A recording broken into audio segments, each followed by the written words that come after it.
Welcome back, everybody, to Music Talk. I'm Dave.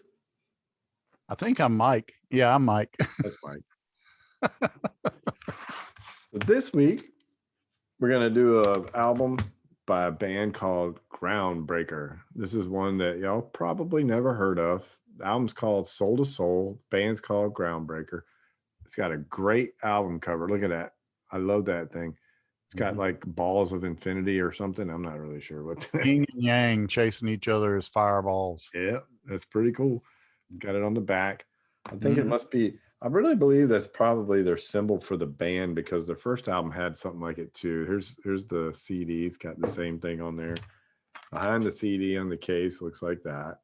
Then on the back, you've got the track listing and a nice little atmospheric sky there with some, cool planetary rocks and stuff.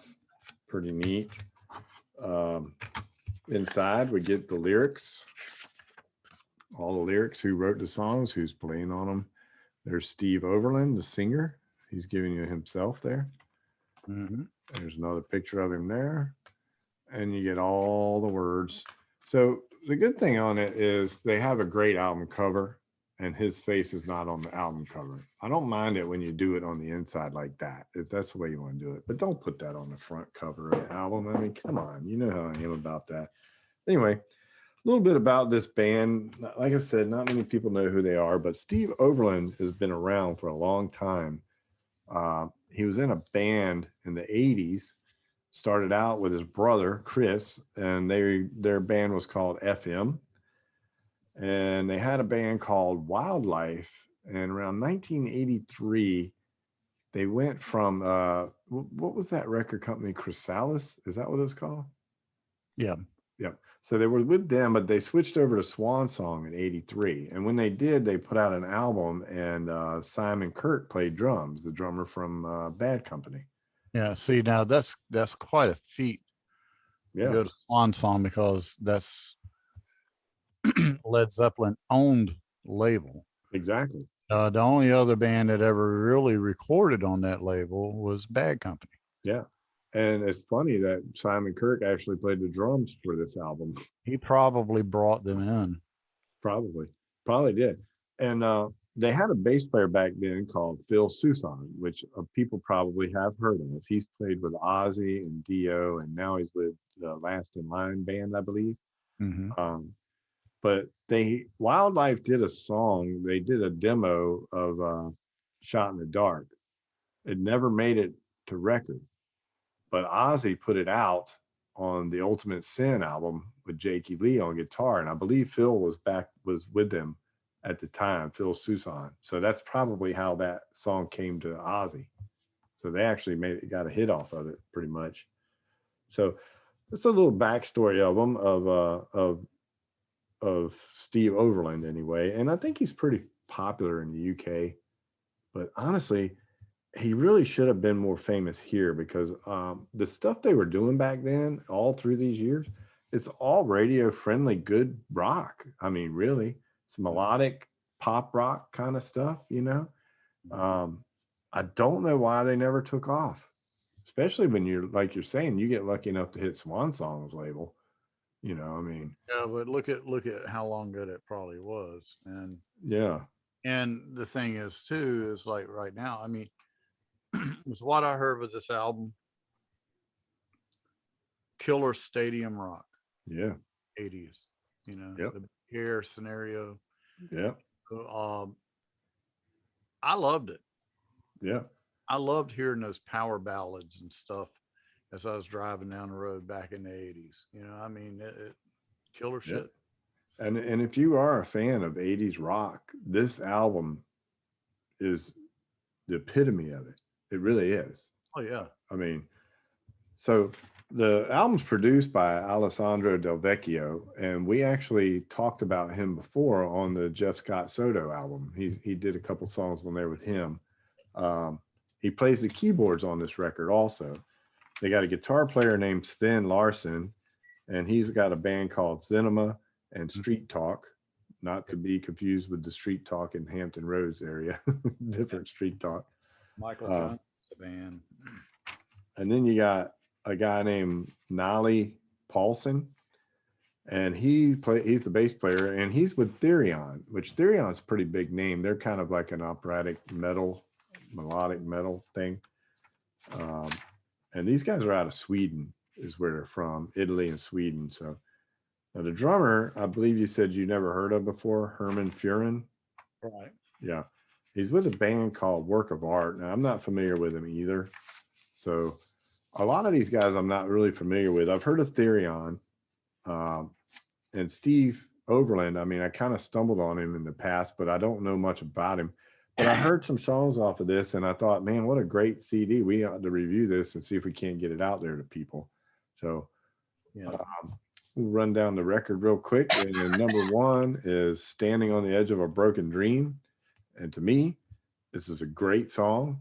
I love this song. One of my favorites on the record. Very catchy. It's got the driving, upbeat guitar vamping. You know, the backup vocals are supreme on it. Reminds me a little bit of Damn Yankees backups, the way they did High Enough. The vocals kind of remind me a little bit of that. The guitar tone's great. It's just a great rocking song, man. You know? Yeah. My listing's got it at number 6. Yeah, it's tough to find this on anything because it's not very popular, which it should be. But yeah, so that was number 1. Number 2 would be Soul to Soul. That's the soundtrack or the title track. And this one reminded me of a Rick Springfield. You know, it had that Don't Talk to Strangers feel about it. That dun, dun, dun, dun, dun, you know, it just reminded me of that. Yeah, but where did General Hospital fit in? Yeah, exactly. the doctor, Rick Springfield.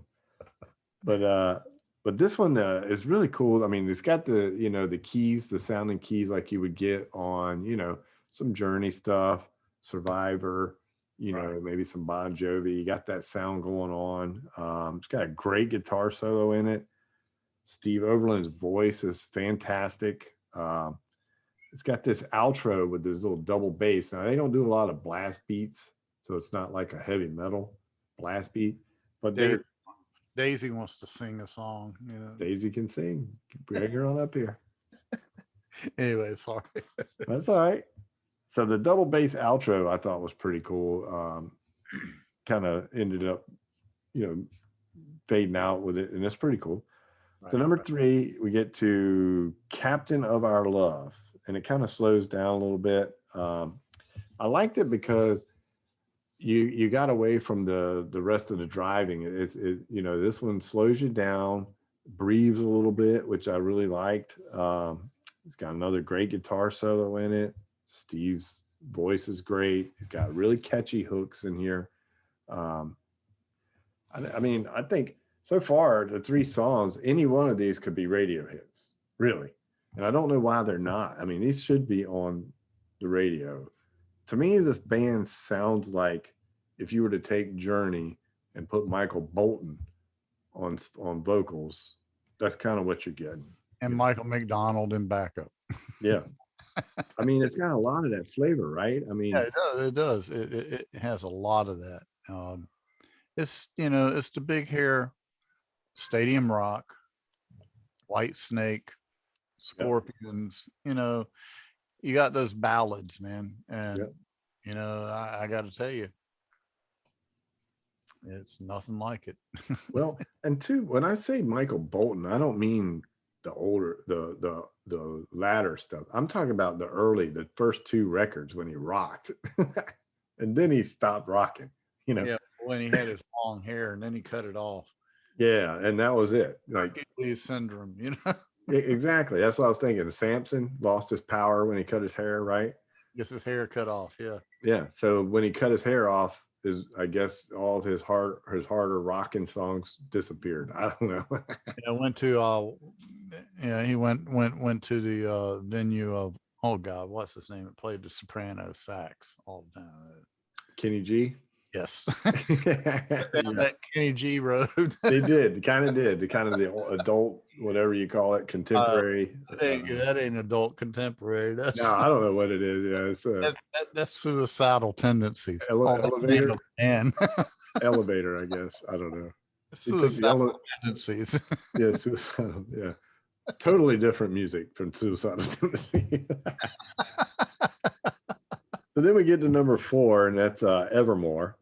It's got the same kind of driving guitar going on, not much going on there. It's got a great little breakdown going into the solo, which I dug.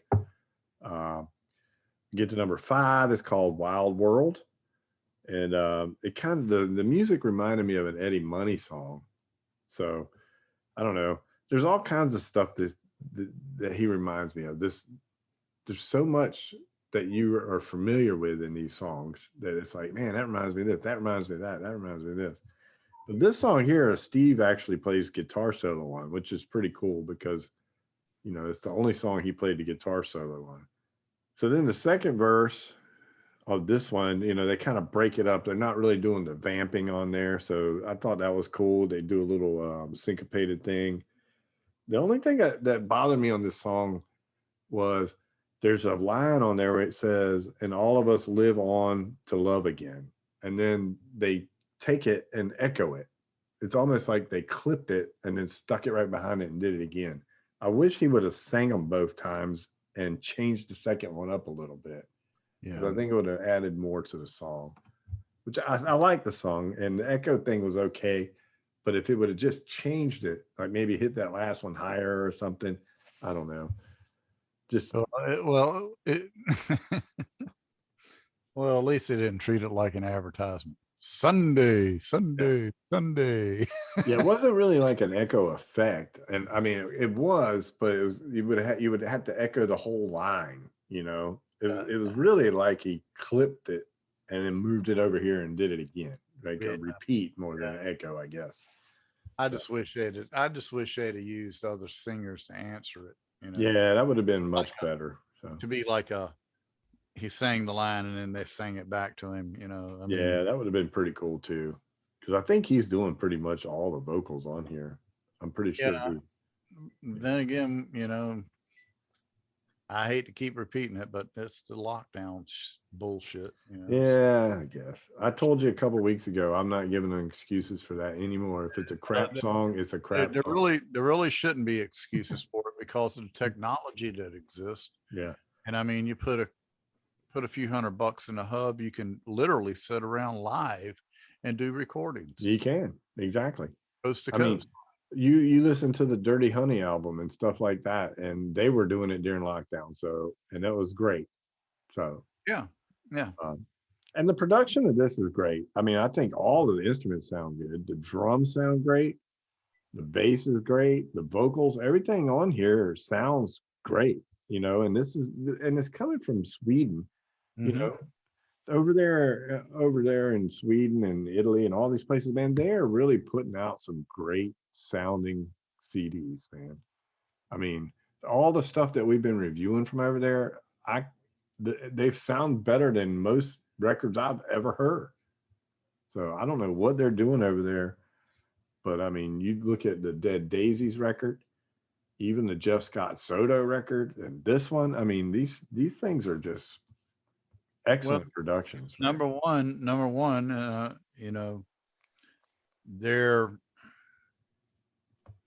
they're playing the cards they're dealt with. Number one. Number two, I'll guarantee you a lot of those studios have been there for probably 50 plus years. Probably. Those buildings are still standing. Mm-hmm. We have a habit of throwing shit away over here. Yeah. Have a habit of buying into the very newest product that comes down the line instead of playing with what we have in the pocket and really learning how to use it. Yeah, that too. And and the problem I have is when you get a great sound, why change it? Yeah. I mean, you don't need to upgrade if it's already great, So well, here's my thing too. Why is it that Deep Purple took their biggest selling album that they recorded was done on a mobile studio. Yeah. They had to find a place to set the band up. They found it. They did it. They dialed everything in and recorded the best sounding album they've ever done. Biggest selling ever. I mean, a couple of them are using the Rolling Stones mobile studio. Right. That's what Deep Purple used. Zeppelin did it on Zeppelin 4. Yeah. So yeah, it's crazy. And But I mean, there's something going on over there across the water, man. They're just producing great stuff, man. they got technicians that are really paying attention. Yep. And here's the thing too, and I will say this about some studios I've been in and out of in Chicago. They hang on to the old ribbon mics and stuff. I'm talking about there are a couple studios I've been into in Chicago and in Nashville. They have microphones that are over 60 years old. Yeah. Well, that's kind of, this album sounds like it was been recorded in the 80s. Yeah. I mean, it has that sound. I mean, it doesn't sound like it's old. It just sounds like what you would have heard then. Two preamps and everything else. And Yeah. you know, I'm gonna tell you something. I've sat here for the past couple of days and I've watched YouTube videos on these engineers talk about they're debating the digital versus the analog. Mhm. And I'm gonna tell you something right now. You can talk digital all you want. I don't give a damn how much you try to tell me about digital. It does not open up the headroom airspace above 20K. Yeah. And it does not drop it down below 20K. Yeah. I don't give a damn how hard you argue with me on that. The Yep. binary code cannot keep up with it. Yeah. So until people can explain to me how they can sit there with a straight face and tell me that the digital field can cover everything, Yeah. it can't. Yep. It I can't. agree. And I agree. and until they find a way of really doing it, stop trying to sell me on it. Yeah. And stop putting these videos online. Yep. Because I'm gonna tell you, I got about 4 videos I'm gonna get online and call these people out on. And Yeah. these are people that claim to be audiophiles and stuff. Stop it. Yeah. I'm telling you right now, just stop it. It doesn't work. Yeah. Well, that's why I like what's coming over from overseas, man. I mean, they're putting it together right. I'm loving what we're getting from over there. I do too. I do too. Now you want to transfer it to digital, that's your business. Yeah. But no, I want the analog. Me too. So now we get to number 6. Number 6 is called Carrie, and this is actual Michael Bolton cover song. And it's got this really cool drum intro there. Mm-hmm. Not intro, but the first verse, he kind of does this little drum thing. And it's got a really great bass line on this one too. So when you're listening to this one, check out that bass line. I mean, he's rocking it on this song for a cover of a Michael Bolton song. Right. You can't beat it, right? So then, you got 7 is Fighting for Love, and number 8, It Don't Get No Better Than This. They're kind of similar to the rest of the album. They have a formula going on, pretty much intro, verse, chorus, bridge, solo, chorus, out. You know what I mean? So there's some of these songs do start to sound similar to the others. I will say that, you feel like you've heard it already. Yeah, I mean, I had to cut it off a couple times and refresh my start on it. Yeah. Really did start running together. Yeah. But you know what? When you're given a shot every 4 or 5 years to put an album out, well, you throw everything you got at it. Yeah. And regardless if it sounds the same or no, I mean, if it was me and I had studio time, I'd throw everything to the wall. Yeah. Whatever sticks. Which brings us up to number 9. There's no tomorrow. So give everything you got, right? Because there's no tomorrow. And this was another great rocker. I like this one a lot. It's got a really cool riff. The guitars are really heavy on this one. I really dug this one. Then you got When Lightning Strikes. So you got a cool little guitar harmony lines there. They're pretty neat. But this song, I felt like they should have recorded it in a lower key, because it's the one song on here that I felt like Steve was not quite in his range. There was times when it felt like he was stretching to get some of these notes. I feel like if they'd have lowered it a step, probably it would have been more comfortable singing it vocally, but still a good song. But you know yourself, though, a lot of times when you reach for a key like that, then the instrumentation doesn't sound the same. That's true. That is true. So They I mean, probably threw that around and they opted for, well, you might sound a little strained, but let's play it in this key. mhm. Uh, And and again, it's not bad. It just felt like there was times when he was really stretching to get to it. But you yeah, know, that's fine. yeah. I mean, there's all kinds of reasons that that could have happened. Right. At least they didn't take it, and which again deals with the digital world. You lay down the song track, then you drop it down half step, Yeah. and then sing Basically over top of it. detune it. You sing over top of it, and or then you or raise it back up. or use auto tune and use his vocals to go anywhere you want, right? Oh, So I heard a thing on auto tune with Buble today. They were talking about how he messed up. It was a live performance too, yeah. in auto tune, and it's why you're supposed to be somebody that's like the next Frank Sinatra. Yeah. Why are you using auto tune? I saw that video go by. I didn't watch it though. I I'll probably check it out. watched it I did see it. because auto tune. I That's hate funny. auto tune. Me too. You can take and just stick it right where I'm. And this song right here, with it being a little bit out of his range, proves that he didn't use it. Right. You Well, know? that's my whole point. Is Yeah. like that's what gives it the warmth and the genuine, honest, hard work that they Mhm. put into it instead of relying on uh, an electronic application to put it into pitch and make it pleasant for your ears. Exactly. Yep. This is a human voice. It's not electronic. Yep. You can't cover it with your voice, then don't sing it. Right. Exactly. So we got number 11. That's Till the End of Time, and number 12, Leap of Faith. That finishes up the record. And like I said, some of them kind of sound similar to what we've already heard on the record, but all in all, man, I I really like this record. I mean, it reminds me of the good old rock and roll days, man. Ball of Wax, White Snake, Triumph, Yeah, Scorpions, I mean, on and on and on. Yeah, reminds me of some Survivor a little bit. Bon oh, Jovi. well, yeah.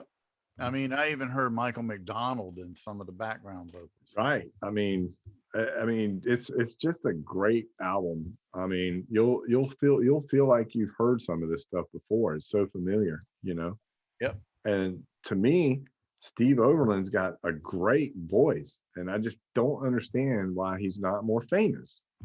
I mean, Wonder, every one of these songs could be literally played on the radio right now, and no one would turn it. You know. that name Steve Overland, for some reason, I don't know.